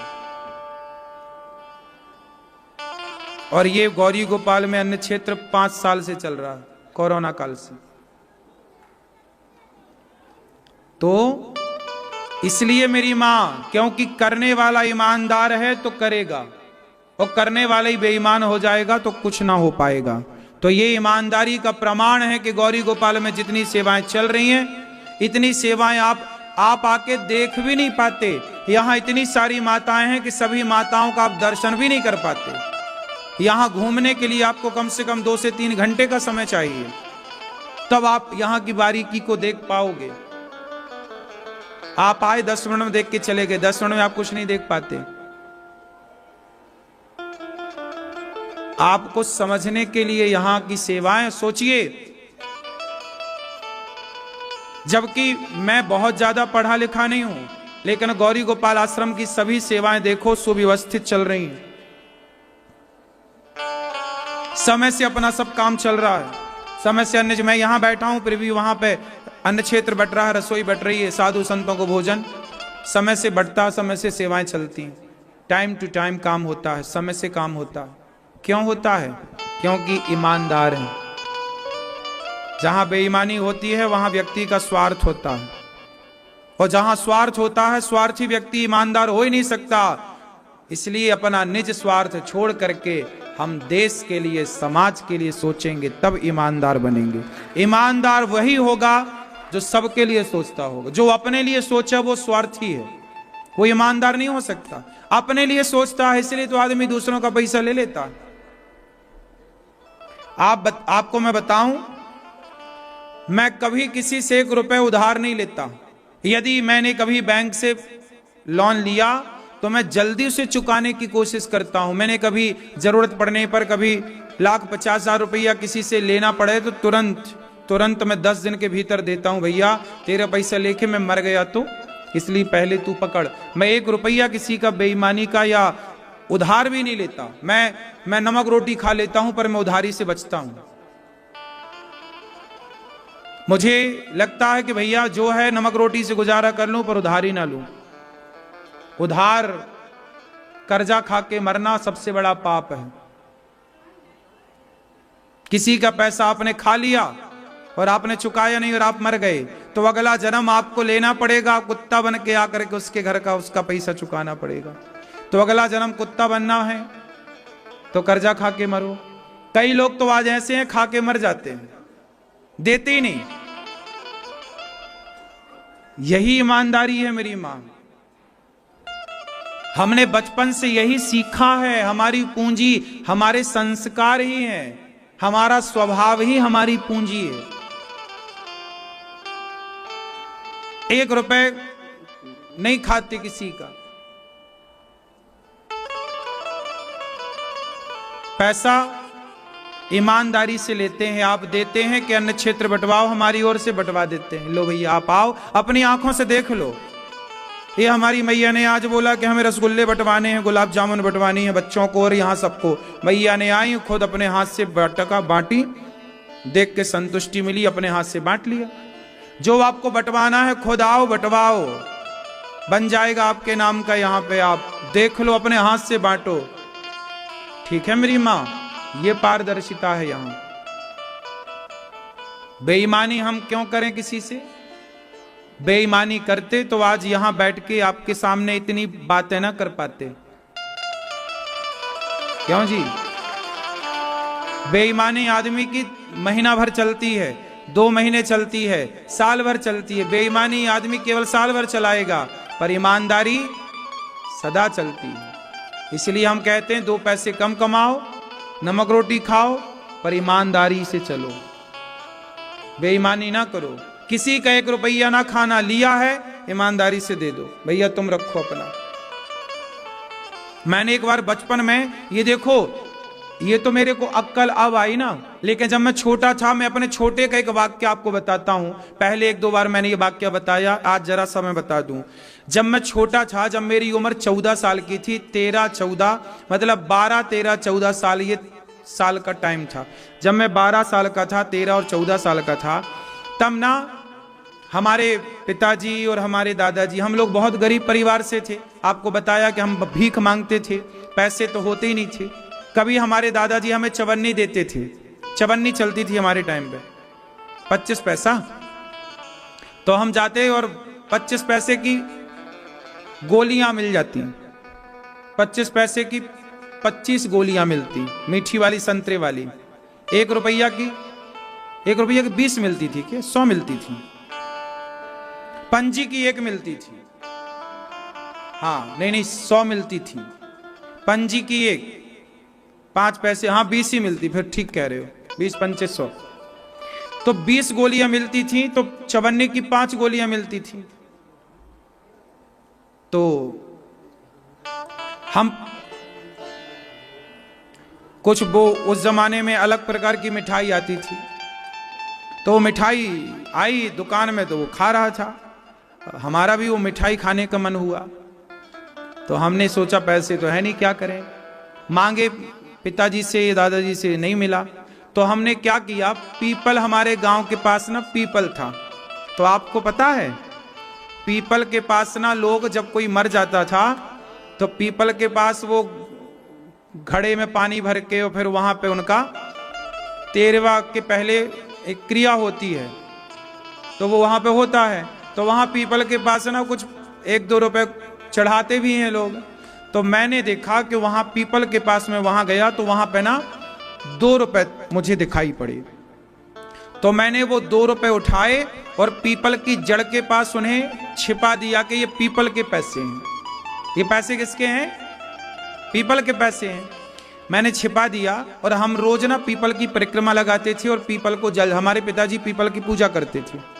पीपल को जल चढ़ाना, शाम को दिया जलाना बड़ा शुभ होता है। यदि आप पीपल की रोज 7 परिक्रमा लगाते हैं, यदि पीपल में शाम को रोज दिया जलाते हैं और पीपल को रोज जल चढ़ाते हैं, तो निश्चित मानिए कि आप बहुत तरक्की करेंगे, बहुत आगे जाएंगे। पीपल की पूजा आपको आगे ले जाती है, आपके उत्थान में बहुत सहयोगी होती है। पीपल की पूजा 7 परिक्रमा पीपल की लगाना चाहिए। तो पीपल की पिताजी पूजा करते थे, मुझे 2 रुपए दिखाई पड़े, तो मैंने वहां पे किनारे में मिट्टी के अंदर जड़ के पास डाल दिया। एक दिन मुझे जब वो पैसे की जरूरत पड़ी तो कहीं से मिला नहीं, तो मुझे याद आया कि पीपल से उधार लूं। तो मैंने पीपल से वो 2 रुपए निकाले और पीपल से मैंने बात की ऐसे ही कि सुनो महाराज पीपल देवता, हे भगवान, ये 2 रुपये आपके हैं, पर हमें अभी मिठाई खाना है, तो आप एक काम करो, हमें 2 रुपए उधार दे दो, हम आपका जल्दी ब्याज सहित चुकाएंगे।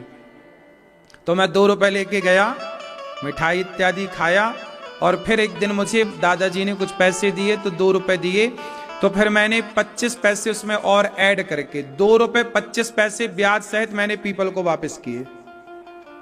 मैंने फिर वहीं जड़ में अब 2 रुपए से कितने हो गए पीपल के? 2 रुपए 25 पैसे। फिर गड़ाए, फिर कभी 15-20 दिन बाद, महीने भर बाद मुझे फिर 2 रुपए की जरूरत पड़ी, मैंने फिर उठाए, फिर मैंने 25, तो पीपल के 2.5 रुपया हो गए। ऐसे करते करते जब मैंने पीपल से आखिरी बार 4 रुपए लिए, 3, साढ़े 3, 4 रुपए लिए, तब मैंने पीपल को आखिरी 4.5, पौने 5 रुपया वापस किए। उसके बाद से फिर मेरा पीपल से लेन देन, फिर वो पैसे आज भी मुझे पता है, वहां यदि खोदूं तो गड़े होंगे 5 रुपया। तो देखिए, मैंने पीपल से भी ईमानदारी का ये मैं बोल पा रहा हूं इस व्यासपीठ से, इसलिए क्योंकि मैंने बचपन में ये सब किया है। मैंने पीपल से ईमानदारी निभाई है साहब, इसलिए वो वासुदेव भगवान पीपल साक्षी हैं। वो भगवान ने जब देखा होगा कि बच्चा इस तरह की ईमानदारी से काम करता, इसलिए तो भगवान ने ये सेवाओं की जिम्मेदारी दे रखी है। इसलिए तो भगवान ये सारा कार्य दास अनिरुद्ध से करा रहे हैं, सेवा का। तो मैंने पीपल से भी ईमानदारी रखी है, तो इंसानों से तो ईमानदारी रखूंगा ही। लेन देन मेरा पीपल से भी परफेक्ट था। क्यों जी, बात सही है? ये मेरे बचपन की घटना है और सत्य घटना है, सत्य है इसलिए कह पा रहा हूं। बात वो 2 रुपए की नहीं है, बात ये है कि उस समय मेरी नीयत क्या थी। मैं तो बच्चा था ना, पैसे मिले तो उठा लेता, नहीं, मैंने वापस किए पीपल को। भगवान सब देखते हैं साहब, तुम्हें पता हो ना हो, भगवान देखते हैं कि व्यक्ति की नीयत कैसी है, व्यक्ति की नीति कैसी है, व्यक्ति का विचारधारा कैसा, सिस्टम कैसा। जब सब देखते हैं, इसके बाद ईश्वर कोई बड़ी जिम्मेदारी आपको देते हैं, ले भैया ये काम कर। वरना मुझ जैसे भिखारी को भगवान ने इतनी सारी सेवाओं की जिम्मेदारी दी, ये तो समझ के और सोच के परे है। संभव है क्या ये सब चीजें? आज गौरी गोपाल में जितना कार्य हो रहा है, क्या ये सब चीजें संभव है?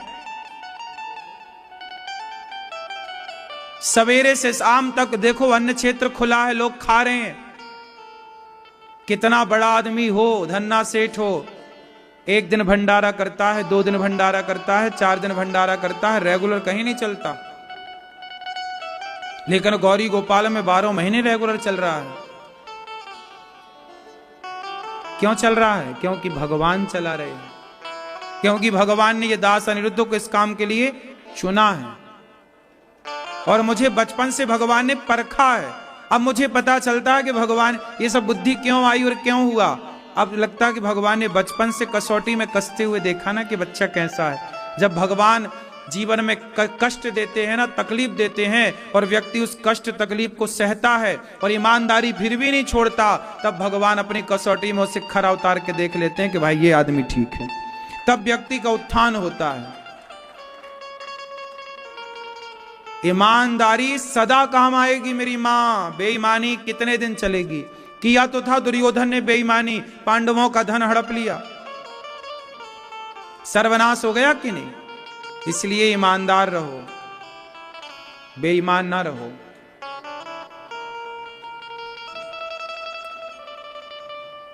भला कीजिए भला होगा, बुरा कीजिए बुरा होगा। यहीं कर्जा यहीं कर कर चुकाना है, सजन रे झूठ मत बोलो, प्रभु के पास जा। न हाथी है न घोड़ा है, वहां पैदल ही जाना है, सजन रे झूठ मत बोलो, प्रभु के। माता सुनीति के उपदेश से ध्रुव जी अपने पिता की गोद से उतरकर अब भगवान की गोद में बैठने चले। नारद जी ने 12 मंत्र दिया, उस मंत्र का जाप करके ध्रुव जी ने भगवान का साक्षात्कार किया। ध्रुव जी ने भगवान को पाया। भगवान ने कहा तुम्हें राज्य गद्दी की कामना थी, हम तुम्हें 36,000 वर्ष का राज्य देते हैं। ध्रुव जी को देकर के भगवान ने दर्शन देकर भगवान विदा भये। ध्रुव जी राजा बने। ध्रुव जी अंत समय भगवान का चिंतन करते हुए मृत्यु के सिर पर पांव रखकर यक्षों को मारा, उनके भाई को मार दिया था। मनु जी ने समझाया, कुबेर जी ने भक्ति का वरदान दिया। आज भी ध्रुव तारा बनकर ध्रुव जी चमक रहे हैं। ये ध्रुव जी 5 साल के थे, भक्ति करके अमर कर लिया अपने आप को। बाप देता तो कितना देता, भगवान जब देते हैं ना तो छप्पर फाड़ कर देते हैं। इसलिए बाप कितना दे सकता है, सीमित दे सकता, पर भगवान असीम दे सकते हैं, असीमित, जिसकी कोई सीमा नहीं है। इसलिए भगवान के आश्रित रहो, भगवान से कहो जो कहना है। त्वमेव माता च पिता त्वमेव, भग जो कहेंगे प्रभु से कहेंगे। बचपन से यही सीखा है, भगवान के आगे हंसना है, भगवान के आगे रोना है। किसी के आगे ना हंसना, किसी के आगे ना रोना। एक भगवान की भरोसे बचपन से रहे हैं, तो आज भी उन्हीं का एक भरोसा, एक भरोसे एक बल, एक आस विश्वास, एक राम घनश्याम हित चातक तुलसीदास। एक भगवान के भरोसे। प्रिय भक्तों, मनु जी के दूसरे बेटे का नाम है प्रियव्रत, जिनके पुत्र हुए हैं प्रियव्रत जी का विवाह विश्वकर्मा की पुत्री बृहस्पति से हुआ, फिर नाभि अंग। इन्हीं के वंश में भगवान ऋषभदेव जी हुए। ऋषभदेव जी के 100 पुत्र हुए, सबसे बड़े का नाम भरत। भरत जी ने एक मृग के चक्कर में मन मृग में लगाया, उन्हें मृग बनना पड़ा। अंत यामति सा गति, व्यक्ति जो मरते समय मन जहां होता है गति वैसी होती। इसलिए मरते समय भगवान का चिंतन हो, संसार का ना। भरत जी का मृग बनना, फिर दूसरे तीसरे जन्म में मनुष्य बनना। जड़ भरत के नाम से उन्हें तीसरे जन्म में जाना गया। मूर्ख बन के रहे, तब राजा रहुगण को उपदेश किया था जड़ भरत ने। राजा रहुगण को क्या उपदेश किया था? शरीर का और आत्मा का। बताओ आप शरीर हो कि आत्मा हो? क्यों?